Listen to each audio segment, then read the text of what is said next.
Visa అపాయింట్మెంట్లు వాయిదా పడ్డాయి. Social media checking rule రాబోతూ ఉండడంతో తీవ్ర గందరగోళం నెలకొంది. H1B వీసా కావాలనుకున్న వారికి జనవరి 15 తర్వాత చూద్దామంటున్నారు అమెరికా అధికారులు. ఇప్పుడు అపాయింట్మెంట్ ఉన్న వారికి మార్చి తర్వాత పిలిచే ఛాన్స్ ఉంది. దీంతో వలసదారులు తీవ్ర గందరగోళానికి గురవుతున్నారు.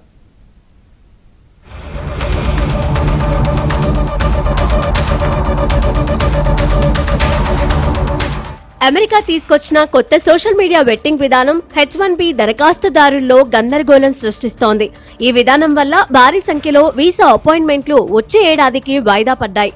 ఈ మేరకు భారత్లోని అమెరికా రాయబార కార్యాలయం అడ్వైజరీ జారీ చేసింది. వీసా అపాయింట్మెంట్ రీషెడ్యూల్ అయ్యిందని, ఈమెయిల్ అందిన వారికి కొత్త అపాయింట్మెంట్ డేట్ విషయంలో సహకరించేందుకు తాము సిద్ధంగా ఉన్నామని వెల్లడించింది.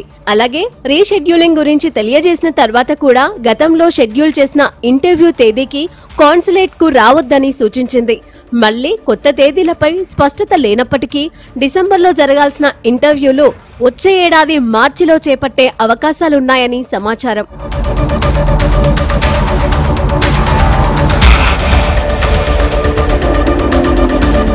జనవరి నుంచి 85,000 వీసాలు రద్దయ్యాయని అమెరికా విదేశాంగ శాఖ ప్రకటించింది. అమెరికా పౌరుల భద్రతను దృష్టిలో పెట్టుకుని ఈ నిర్ణయం తీసుకున్నట్లు వెల్లడించింది. ఈ వీసాల రద్దు కారణంగా 8,000 మంది విద్యార్థులపై ప్రభావం పడింది. అమెరికా అధ్యక్షుడిగా రెండోసారి బాధ్యతలు చేపట్టిన తర్వాత అక్రమ వలసదారులపై ఉక్కుపాదం మోపుతున్నారు ట్రంప్. ఈ క్రమంలో వలసేతర వీసాలను రద్దు చేశారు. హింస, చోరీ కేసుల నుంచి మద్యం తాగి వాహనం నడపడం వంటి ఉల్లంఘనలకు పాల్పడిన వారి వీసాలను, వలసలను ఎలాగోలా వెనక్కి పంపించే ప్రయత్నాలు మరింత ముమ్మరమయ్యాయి. సోషల్ మీడియా వెట్టింగ్ నిబంధన జనవరి 15 నుంచి అత్యంత కఠినంగా అమలు కానుంది. అంటే వీసా జారీ చేయడానికి ముందు అభ్యర్థి సోషల్ మీడియా ఖాతాల్ని క్షుణ్ణంగా పరిశీలిస్తారు. స్థానిక చట్టాలను ఉల్లంఘించే వారి వీసాల రద్దును ముమ్మరం చేశారు. ఇక కొన్ని నెలల క్రితం H1B వీసా ఫీజు $1,00,000 పెంచిన అమెరికా ప్రభుత్వం H1B వీసాలకు దరఖాస్తు చేసుకునే వారికి లింక్డ్ఇన్ పేజీలు, రెజ్యూమోలను సమీక్షించాలని ఇటీవలే దౌత్యవేత్తలకు ఆదేశాలు జారీ చేసింది.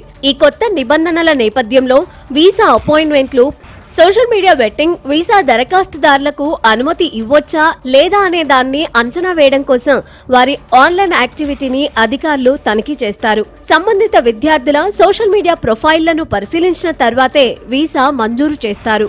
కేవలం వలసదారులు రాకుండా చేసేందుకే రకరకాల కొర్రీలు పెడుతున్నారు. సోషల్ మీడియాలో ఎప్పుడైనా కమ్యూనిజానికి అనుకూలంగా లేదా అమెరికా ప్రయోజనాలకు వ్యతిరేకంగా పోస్టు పెట్టినట్లు తేలితే వీసా ఇవ్వరు. ఇది పూర్తిగా అధికారి విచక్షణపై ఆధారపడి ఉంటుంది. దీని ప్రభావం భారతీయులపైనే ఎక్కువగా ఉండనుంది. మొత్తం H1B వీసాల్లో 70% పైగా మన వాళ్ళకే వస్తున్నాయి.